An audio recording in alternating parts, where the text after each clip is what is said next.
Oh yeah, it'll be a video sec. Here we go. Good morning and welcome, and here we go. I heard there's a few pictures. Yeah, it takes photos when you drive through, but this sits at the front of the service line.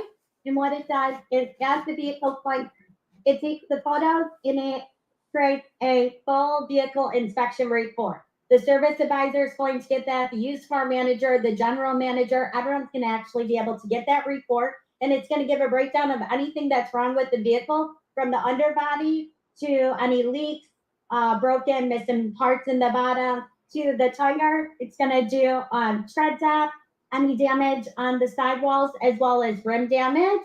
So you're going to pick up any of those nails in a tire. And then the Atlas light, which is this arch here, can pick up any of that body damage. So scratches, dents, dings, anything like that. That's what our system's going to pick up.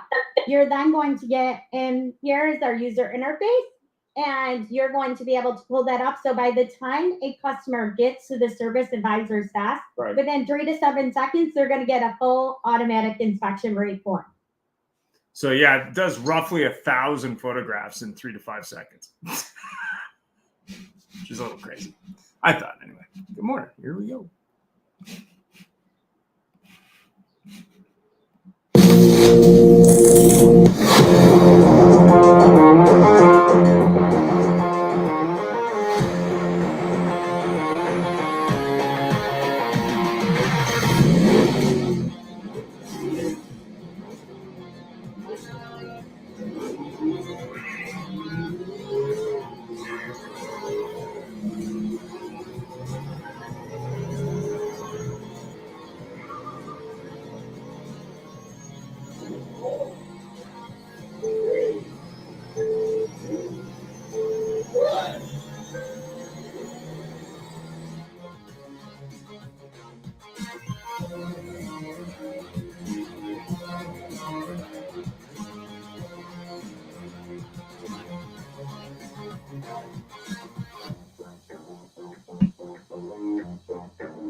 I'm the general manager of Fred Bean's Kia in Langhorne. I just wanted to take a minute to talk about Larry Feldman and Career Changers USA. Larry and I have been working together for about the last 12 years now, and anything I've ever needed as far as recruiting, training, Larry has been right there. Larry's got me salespeople, he's got me managers, he's got me technicians even through the toughest times in the industry, and he is just the kind of guy who's going to tell you exactly what's on his mind. He's going to tell you exactly what he thinks. But Larry also has the expertise to back it up. When he was in the dealership world, he was a top performer. And that's really important to my staff, especially as it pertains to training. A lot of people can come in and teach out the textbook, but Larry has a real world experience dealing with customers, dealing with situations in dealerships that we go through on a daily basis and try to train on. But Larry's been through it, so he can really empathize with the people and tell you what's worked for him and maybe what way not to go. Larry is just always at a 10. I mean, his energy level is always up there. And I think people, they just love that and they feed off of it. He's not faking it. He is genuinely excited to come in and help you. He's excited to come in and help grow your business. And he's one of those people who just really enjoys seeing dealers succeed and have a lot of fun at the same time. Life is about connection, having a support system to lean on, and roads to endless possibility.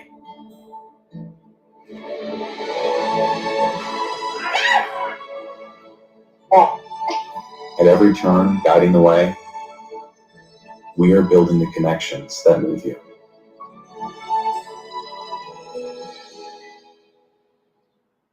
So what would your dealership feel like if your entire sales staff was literally on fire, your sales and service staff? They were nonstop all over social media, completely dominating your marketplace. They could do it in 30 days or less and then continue their education to do it for an entire 6 months or a year. You literally would completely take over the entire marketplace and no one would be able to compete with you. And that's what we can do for you. So when you're walking around your community, whether you're at local restaurants or you're going to the gym, you don't want to be bothered? Fine, you won't be bothered. But a lot of people will walk up to you and say, oh my God, I love your social media. Your staff is amazing. We love what you're doing in the community. We want to come buy a car from you. We want to get an oil change at your dealership. Your community is absolutely going to love you. And it doesn't matter what platform you're on. You could be on TikTok, LinkedIn, Facebook, Instagram, all social media platforms. You will literally be all over the place. And not only will you have ads running, but your own staff is going to be promoting your brand and promoting themselves within the dealership and within the business. So it's like running an ad times 100-fold because your entire staff is participating in the process. I've traveled all over North America. I've trained Toyota. I've trained Nissan. I've been to driving sales. I've been to Women in Auto. I get hired as a speaker for conferences at universities all over the country. And I can help change the trajectory of your dealership right now. Good morning and welcome. So let's stop sharing. We get into it. So we have some guests who've been on before, some new guests, and some new companies. So I think we start with Scott, who's an old hat to the show, but obviously with a new company. So Scott, tell us more about what you're doing these days and introduce yourself. Yeah, well, definitely. Thanks for having me on again. As a fellow Canadian, although I'm down here in the United States now, I am the director of the automotive division for Motives, and the product is Check My Driver. We do instant verification for the customer's insurance, saving the dealer the hassle of making the long, lengthy phone calls to the insurance companies while also staying compliant and making sure it's a better process and experience for both the customer and the dealership. So we do a traditional verification of time of delivery, loaners, rentals, or anytime the dealer sees fit, as well as we do monitoring for buy here, pay here, lease here, pay here dealers. Fantastic. And obviously we have Brandy on the show. So Brandy, tell us more about your adventure, what you're doing, and where you're located. Awesome. Thank you so much again for having me in. Always a pleasure to be on the show.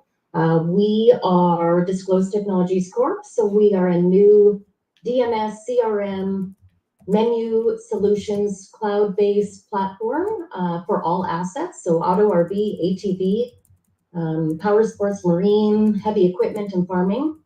We are just coming to market after a long build. Our focus was mostly user and client experience, but we've done some really neat solutions that we're kind of trailblazing and pioneering. So exciting times.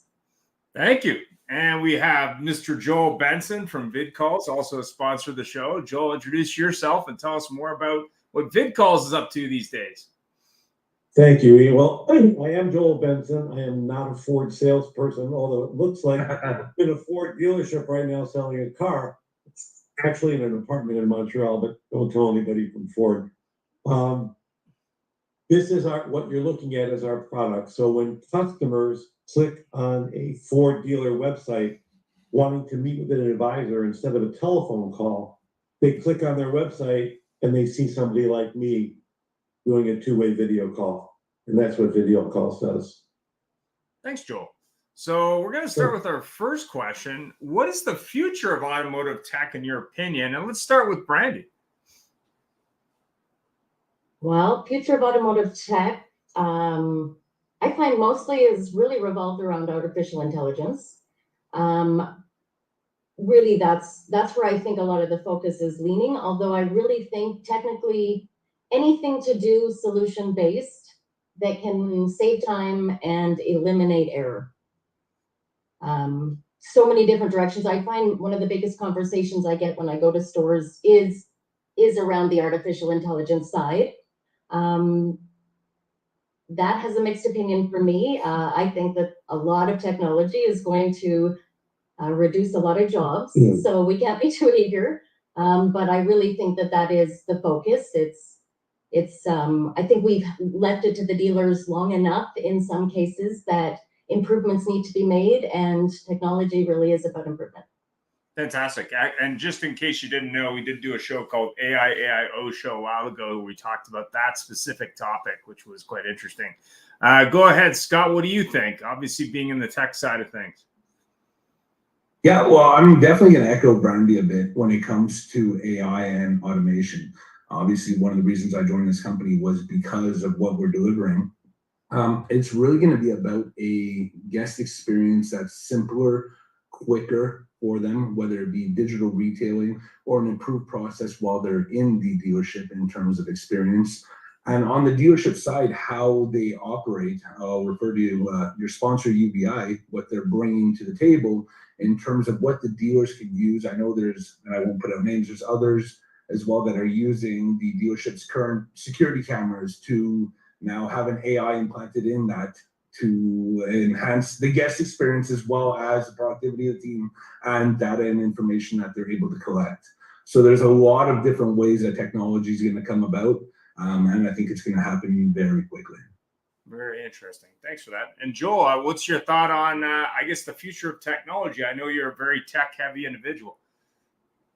Our technology is like Zoom. We are exactly like Zoom, but with our technology, there's no passwords, there's no appointments, there's no identity sharing. All a car customer does, and we know that a lot of car customers now are starting their journey on online from home before they go into car dealerships. So all a shopper has to do, car shopper, is just click on the website of in this case, of a Ford dealer, and in seconds, they're meeting with somebody live. So it's just a different type of technology.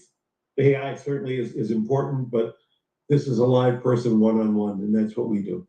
Fantastic. So we're looking at the rate of change seems to be a little bit of a fearsome topic as we talk to dealers, and I guess in multiple industries now, where they're saying, okay, I got AI, I got machine learning, I got video, I got privacy, I got automation, I got all this stuff going on. As a car dealer, and I know on the AIO show, we talked a little bit about this, essentially, what was going on was there was some like, oh, can our people handle this? Do we need someone in store to, manage that? Is it too much for that average car dealer? I mean, what's your thought on that, Scott? Yeah, well, my background with this. Well, I came from an AI company before this one, and the performing dealers are definitely utilizing the data. There's a lot of data out there, whether it be collected directly through the customer or through other softwares that the AI is using. But there's so much with it. I mean, a few years ago, it was metaverse, that was the buzzword. Then it was data. Now it's AI. But I think we're going back to data a bit at the same time.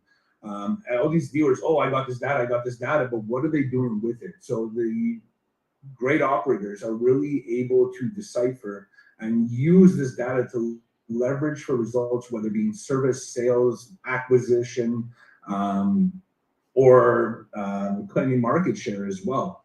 There's so much out there, but in my opinion, many don't know what to do with it yet. They're overwhelmed with it. They're happy they have it. Look at all this data I have. Yet there's very few that are performing at the level where they could be utilizing that data for results.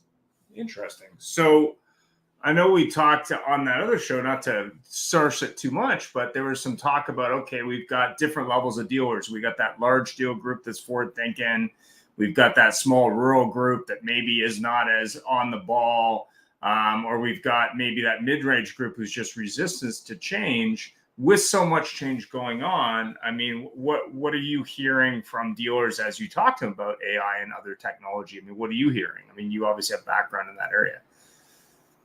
Yeah, the early adopters are obviously the ones that are trying to utilize it the best. Where we're seeing the best utilization of the data is the larger groups, whether they be public or private, where they have a team that's dedicated to creating campaigns or doing studies or evaluating the results based on this data. It tends to be the smaller to mid-sized store that just wants to be in on it, but they don't know what to do with it yet. So it's truly the larger groups. I'll give you an example. When we provide data to our customers, being the dealers, well, they're able to also view profiles of within the data of other drivers in the household, so on and so forth. Now, this can be optimized for a group that has multi-rooftop, multi-franchise. These are able to remarket, they're able to try do acquisition, they're able to try bring customers in service because they have all this, which is why the larger ones are able to utilize it better perhaps than the single franchise or single rooftop stores. Yeah, we had a question from LinkedIn, someone who's streaming the show. What percentage of dealers would you think are using AI at this point? I think there's a large percentage. I don't have a number. I don't want to put out a number, but whether it be all in or not, I mean, most of these websites now, whether it's either simple website chat, has a sort of AI built in. So are they intentionally using it or not? I believe the majority are in one way or another. Excellent. Brandy, what do you think? Yeah, I actually agree with Scott, and especially it's like he said, the early innovators that are going to be proactive in making those connections and trying to utilize. I also feel like it is the buzzword, just like data. It's, I know I want AI, I just don't know what I'm going to do with it. And I really think that there's such a disconnect in that being achieved if you have multiple systems or multiple logins or subscriptions that aren't connecting with your main system. So much of that data can be misunderstood or not even utilized properly in its full intent if your system isn't connecting properly to such. Interesting. I just like to as far as a percentage, I would say honestly, exactly that. The AI side, the bot side, everybody is kind of grabbed onto that bandwagon as the first launch, I'd say. It's now what they're learning, what they can do with it. Now it can make phone calls as good as some of your terrible salespeople. So if you give it a little bit more time, it will evolve into that. And those early innovators are actually going to be the ones that develop and set forth what that looks like. Yeah. So much so that I've actually seen several companies now being more and more present within the industry that their sole purpose is to aggregate all of the dealers' data from whether it be their chat AI, a solution such as ours, website leads, everywhere they have AI and they're pulling in all this data. Now these dedicated companies are there to assist the marketing, sales, or service into what to do with that data and how to ingest it. Interesting. Joel, what's your thought on AI? I know you've been playing around with it with some copywriting stuff. What's your thinking on the dealerships and the AI side? I love it.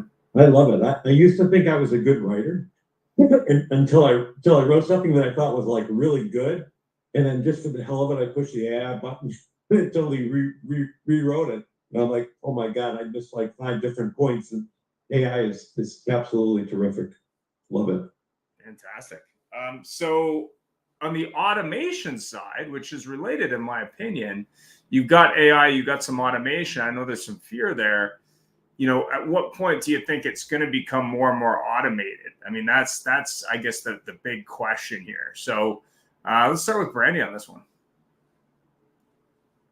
In many cases, it's really already there. When you look at how you buy a vehicle on Honda's website, Honda's website is now part of its pitch and building is it's incorporating, do you want warranty? And do you want 3M or the protection that Honda has branded?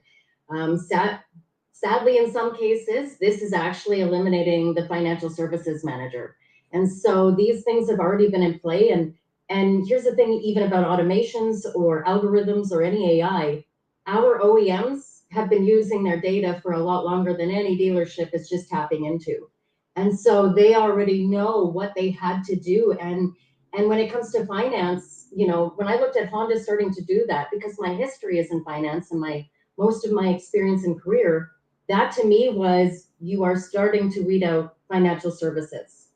And so that is, we might think it's already just surfacing now, but OEMs have been onto it already, and they know what they have to do, because the people in place have been costing money, have been costing reputation.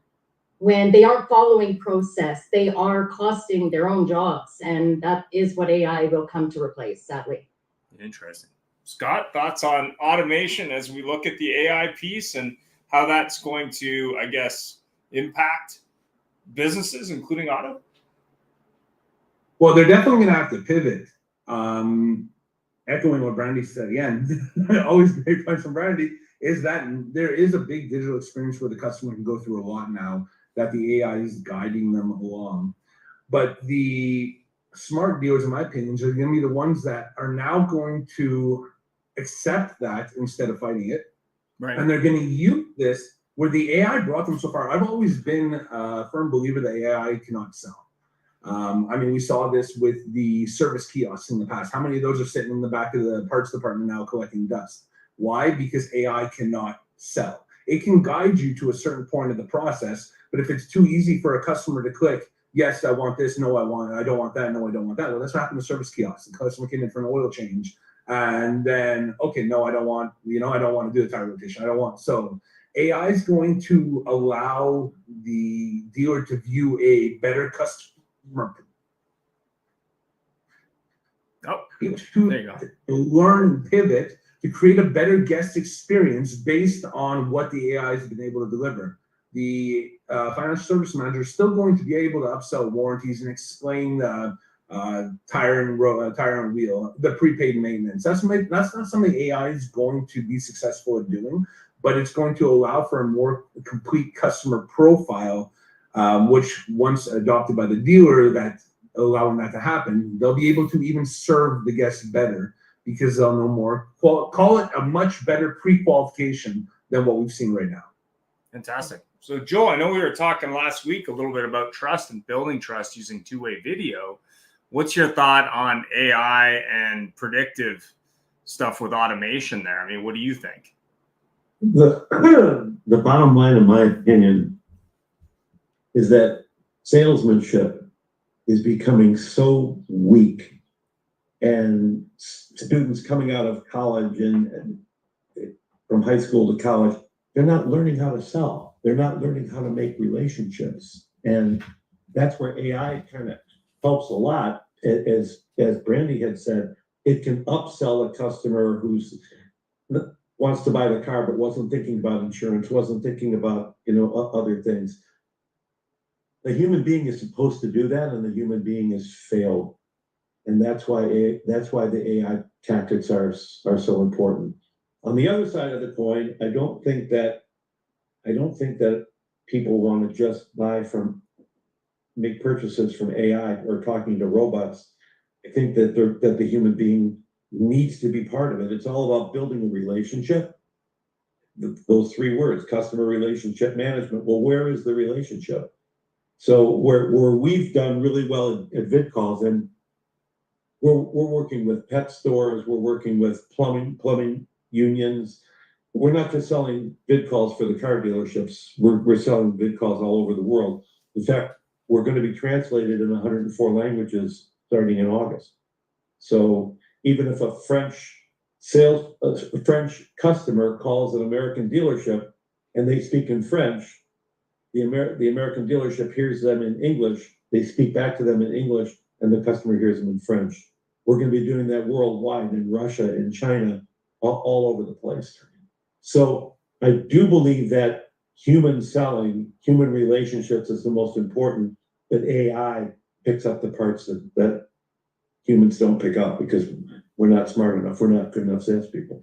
Fantastic. Thanks for that, Joel. I know we were talking last week on the show a little bit about, data breach. It seems to be a big thing lately. Not that it's a new thing, but with all this data around and AI and other things, parsing data and making decisions based on data, what do you think needs to change in dealerships for them to prevent these issues, but more importantly, for companies to do that, in your opinion? Let's start with Scott this time. Yeah, well, I like that question because I could touch on where our product fits in, actually. So shameless plug. When you're looking at AI, a lot of it's going to automate the process. Now, we're going to get away from I'll use our example of the salesperson or the finance manager snapping a picture with their cell phone of the customer's ID card or insurance debt page, where AI can actually make that more secure through a technology such as ours, where we're securely connecting, protecting the PII, and putting it into a digital deal jacket. Now, it's going to fall back still on the CRM, DMS security or dealership security, but we're able to eliminate part of the holes that were there that are easily eliminated by removing the salesperson's interaction, collecting some of this private information. Definitely automate it and keep it secure. Thanks for that. Brandy, what do you think? Well, definitely it is the dealer's responsibility on their hosting, etc. But it is really the responsibility of the company that you are dealing with should be protecting in any way, shape, and manner. And what's crazy about some of the recent companies that have had data breaches is that they were selling additional security and then this happened. And so, onus lies on everybody. Onus lies on everybody to ensure that the companies that they're dealing with, like we specifically held off on going live just to make sure our 2FA, single sign-in, MFA were all in place. Besides any possible encryptions we could do in our data within internally. So I don't know. There's so much speculation on what happened there, but it is everybody's responsibility to make sure that you're protecting your client, your data, moving forward. Absolutely. Thanks for that. Joel, what's your thought on data breaches and what businesses can do to prevent that? But more importantly, I think what companies can do as they deal with these challenges, because it's not just this company. There's lots of other companies that have the same challenges. What I love about being on a program like the Auto Hub Show, it makes me think. And what I was thinking about while Scott was talking and then Brandy is AI, that second word, the I, intelligence. That's why salesmanship has failed, because we're not intelligent enough to do the tasks that we need to do. So now we have to revert to artificial intelligence to give us the data that we need, because it can't get taken by a human being. So it's scary, but it's true, right? We're not intelligent. Our salespeople are not intelligent enough to fill in all the dots and fill in all the numbers. So we have to do it artificially. So somewhere there's got to be a merging point between AI and humans. And I think it's got to be like AHI, artificial human intelligence, artificial intelligence for humans. That's better. AIFH, artificial intelligence for humans, because we need that help. Fantastic. And it's great work that they're doing. And Brandy and Scott, it's great work that you're doing, but by working on this and building it up. So thanks for that, Joel. So we were talking a little bit too on multiple shows about choosing technology. So I know dealers are a little bit overwhelmed with the technological options that they're presented with. When they're looking at your products, or they're looking for a product that does what you do, what's your advice to them about how they should select a product? And let's start with Brandy on that. Well, a few things come to mind immediately. Obviously, for myself, what we focused on is having a lot of solutions in one platform. And so most importantly, I'm going to get you on something, right? but it's about having reduced subscriptions, not only for cost, but even for data loss. It's about having one place that can connect to many things, open AI source or open source that will actually API source that'll communicate to many of your current subscriptions, so that when we talk about automations, it is exactly that. It is plug and play.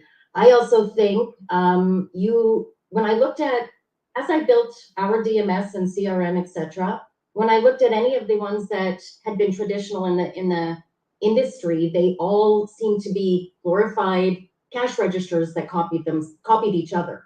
nobody did anything different. Nobody wanted to, innovate. And so for us, it was also especially about, okay, like I'm not a tech person. I am a solutions person. I know the problems that dealers have and I want to solve them. It's as simple as that. And so coming with, a one place solves all was kind of our intention. We held off to incorporate certain things that made your subscription valuable. And I think that would be the biggest thing. And also a company that isn't done. We're not done yet. We are just starting. And the things that we're going to do to improve are going to be big announcements. And it's going to be continuous. We're not going to change things, but we are going to hear you and we're going to try to make it better continuously. Thanks for that. Scott, what do you think? I mean, so that's my shameless plug, All by right, the way, no worries. Scott. Anyway. So Scott, you there might be one thing missing, Brandy, in your CRM. It's an insurance verification product. And I mean, we could talk. Literally, we will be talking. I actually have so many ideas when it comes to that. So yes, we will absolutely be talking. So having worked for different technology companies, Scott, I mean, obviously their dealers are a little overwhelmed. What do you think? Yeah, dealers are definitely looking for an all-in-one solution. They're looking to simplify things and obviously get the reporting and going back to the data and putting it all together. My opinion, however, I mean, if you look at some of the recent things that have happened, is it beneficial for it to be all in one? Certain things, yes. Certain things, no. But at the same time, dealers, most of the tech companies cannot provide, be the best at everything. So it's the old saying, the master of none, where when it comes to AI, a plug-in AI is better.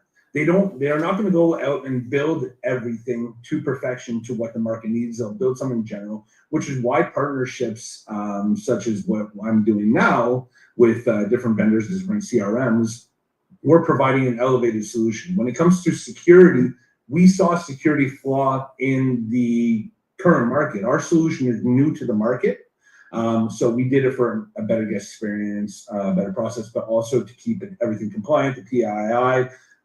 Also with the Safeguards Act coming in, that's where our solution developed from. So it's always innovating. And I think we're going to see more and more of these AI tech companies or solutions come about. But I truly do believe in them partnering with the best of each category instead of trying to build their own. Yeah, so we've got obviously a lot of technology. We've got a lot of rate of change. We got security being part of it, consumer experience. We have integrations being part of that, obviously, and dealers looking for one black box solution that does everything. Where do you see that convergence happening, where it's solving most, if not all, of those problems? Like, where do you see that? I mean, I remember being at a PASH event 4 or 5 years ago, and he was talking about this then, where you have, the big conglomerates that have one type of the solution, you have a bunch of bolt-ons.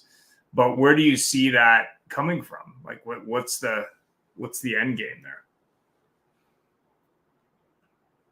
Well, I think the end game, if we look at how automotive has progressed, and it's often the larger giants that end up purchasing the bolt-ons that come on in.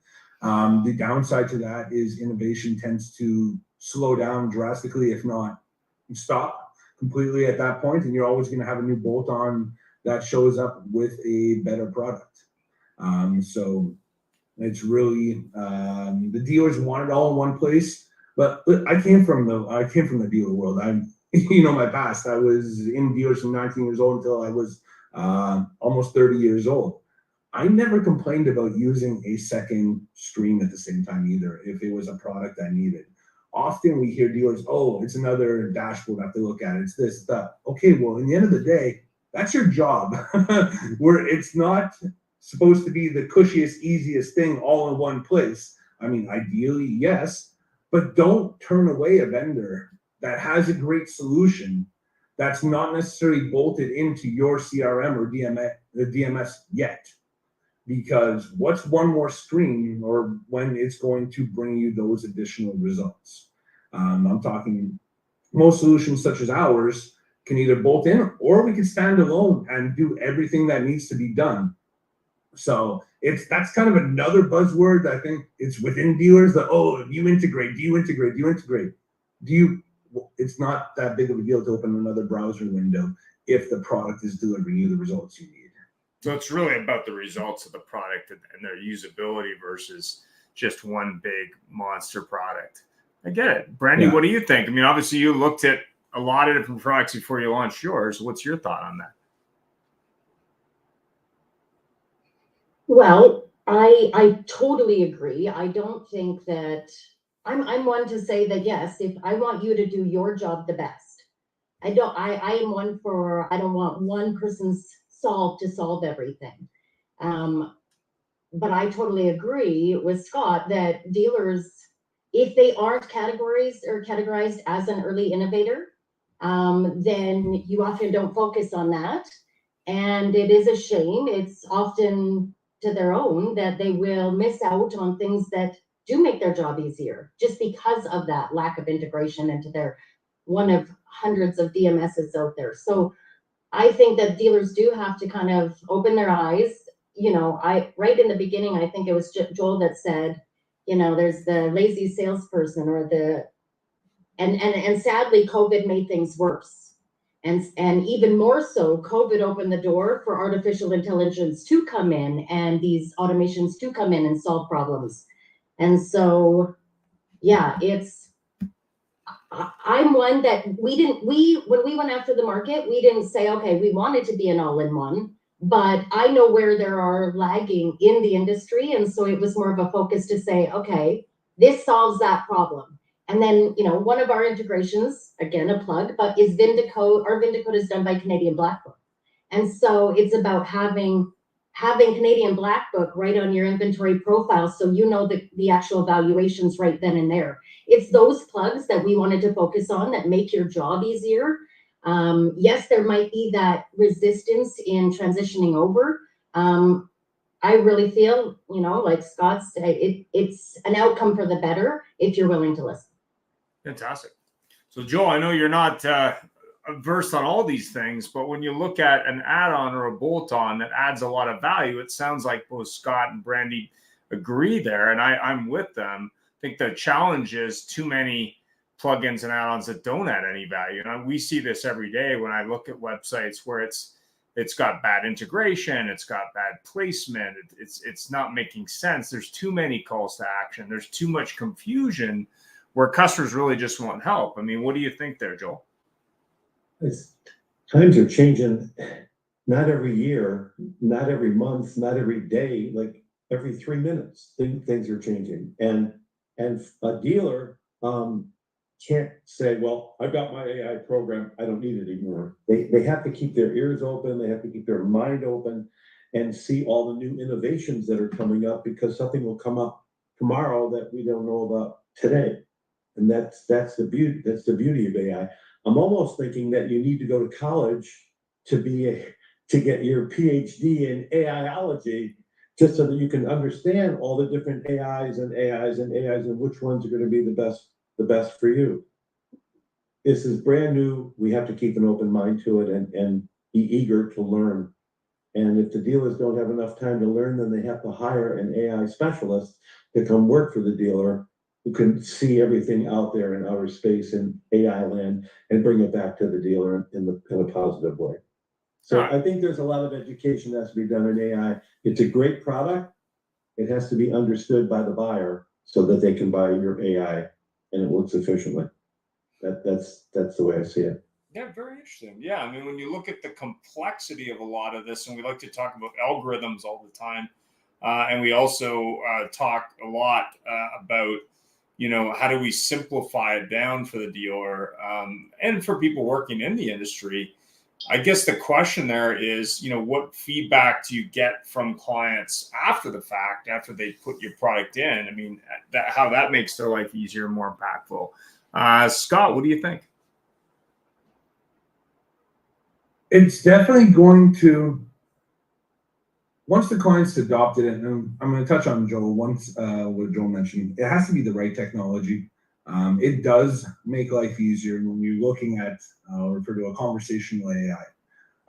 They're able to converse at their pace, when they want, how they want. So it will simplify the guest experience. It'll simplify the dealers' processes, as long as they truly understand the ones that they picked. A lot in the beginning were jumping on any AI company just because it was AI and it was the buzzword. Everybody thought they needed AI, yet AI is so vast as a term that it doesn't necessarily give it credibility. Everyone has its own intricacies of what it can do and how it performs. How was the AI trained? You know, what's the back of it? It's not just because it's AI that it's the magic button. So I think you really have to dive deep into which one is going to perform the best with what features, because each one of them is individual and unique and will support the dealership's goals and the customer experience based on the one you pick.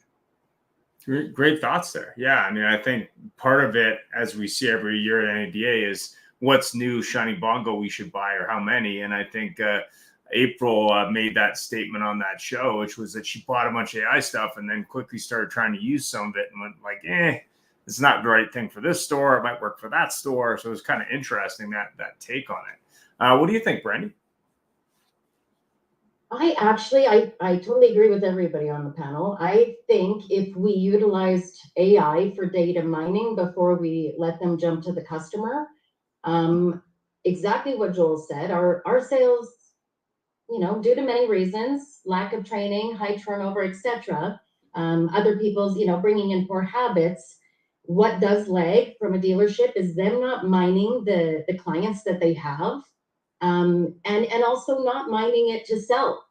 If you have artificial intelligence, you should be using that artificial intelligence to be doing the dirty work that is soft selling and peripheral sales at all times. So things like, and I say this to dealers, if you're going to mine your data, you should be mining and surprising your client.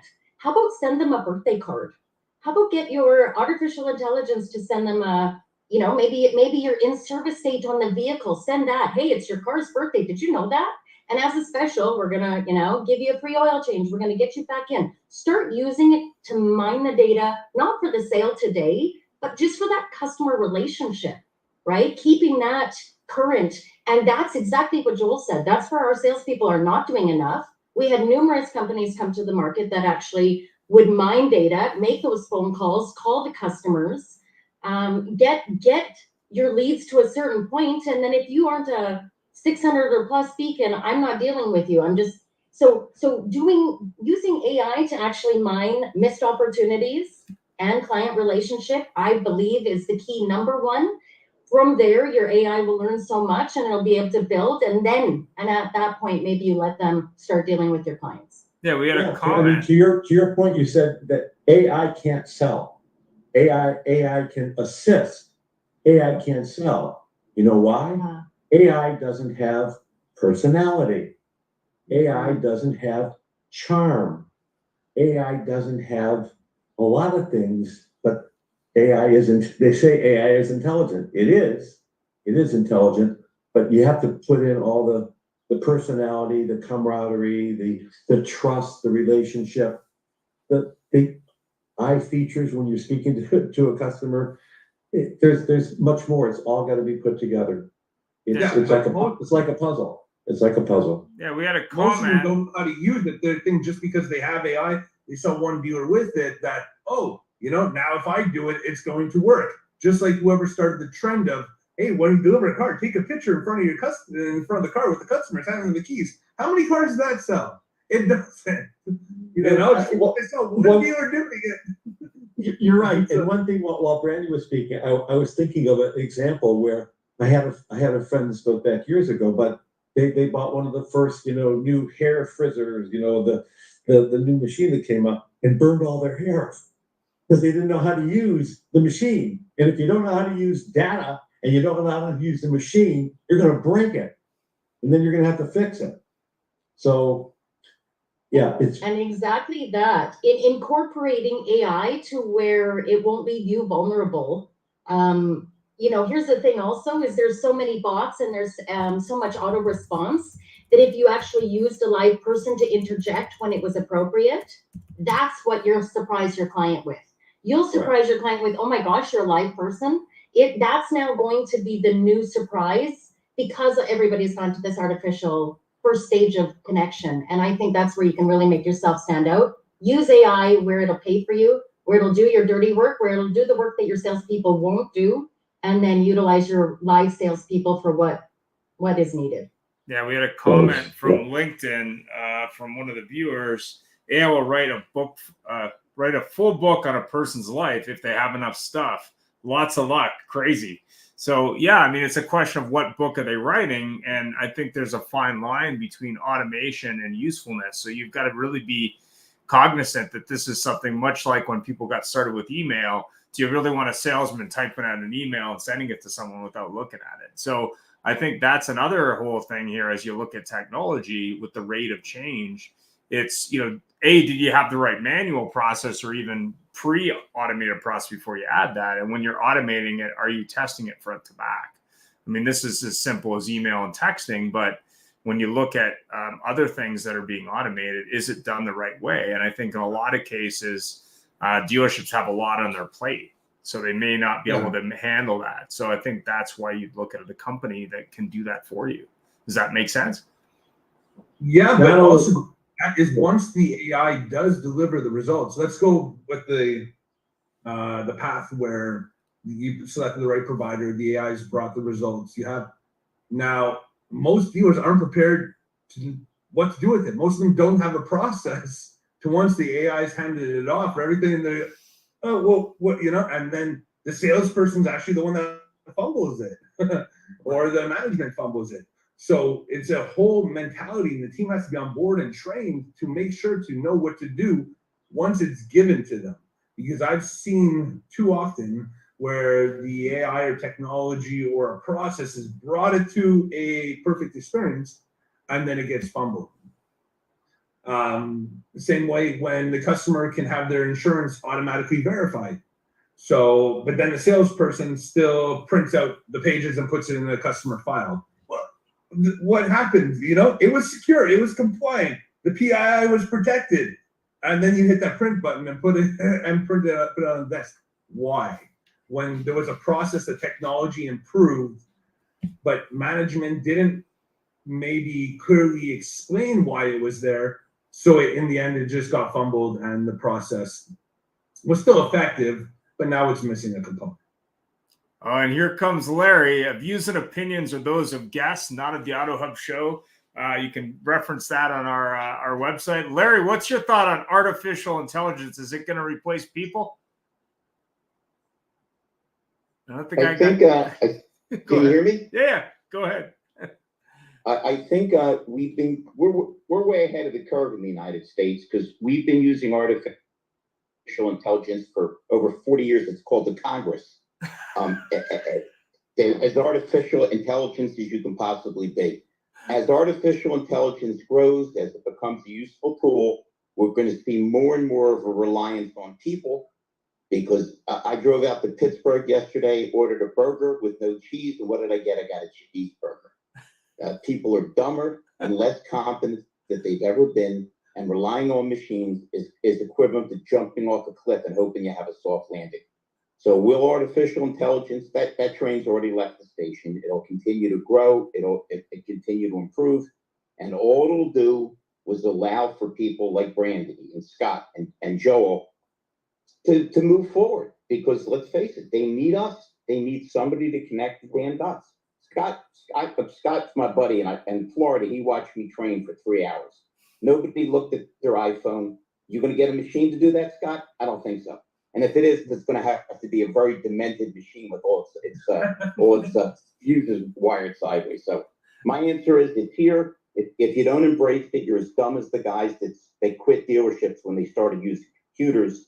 But to rely on it too much, I think, is a very, very dangerous thing. Look at Joe.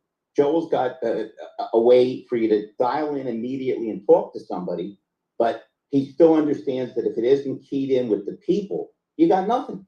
because then you're right back to, getting 8 phone prompts and getting hung up on. Yeah, very good.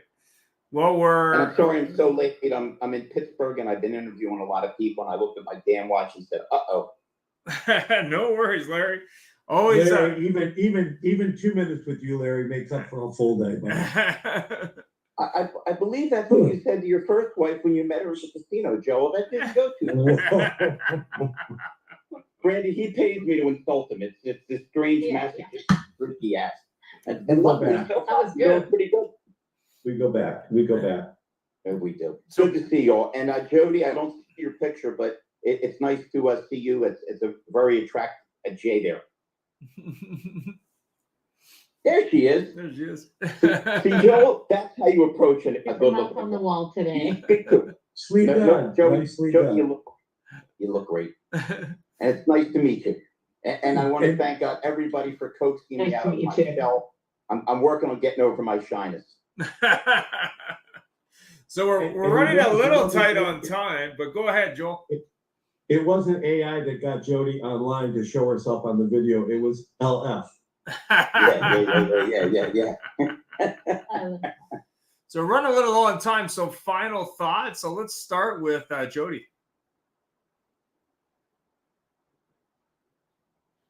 Go ahead. Or Brandy. Sorry, Brandy. What am I talking about? Go ahead, Brandy. Good. Unless Jody has some thoughts. Unless Jody has some thoughts. She's been listening in silently. Go ahead. I'll just be quick. I work alongside Brandy and got years and years in the car business myself as a performance manager for VIN Solutions in the past, and now working alongside Brandy. And AI is huge, but all of you saying like we need to start with the basics. Like honestly, before we're bringing AI in, I helped build an AI tool at a startup, and it does come from the humans. It's all about preparation, putting our best foot forward, and if you're going to use AI, put the work into the AI. That's ultimately my opinion. Jody, you can't get AI to empathize or to smile at somebody. That's what we have. That's right, man. Yeah, totally. Yeah. Thanks. I agree. Brandy, final thoughts? Yeah, I'd love to go next, actually. Jody touched on something so great. We take all the time to train the AI, yet we have taken little time to train and implement our process. And so here exactly what we're doing is showing how AI can be better than what's in place, sadly. So 100% though, besides the AI, you won't get that personal touch. It will surprise people when they actually get to deal with a live person. And that's the side that we should be on. Yes, utilize AI for, and technology in general, for everything it was meant to do, solve your problems. Otherwise, you should absolutely keep that personal touch. Thanks for that. Scott? I think we're all on the same page here. AI is definitely going to be more and more prevalent in the space. However, going on, especially what Joel mentioned, that there's still going to be the human touch. There's still the relationship. In the end of the day, this is sales.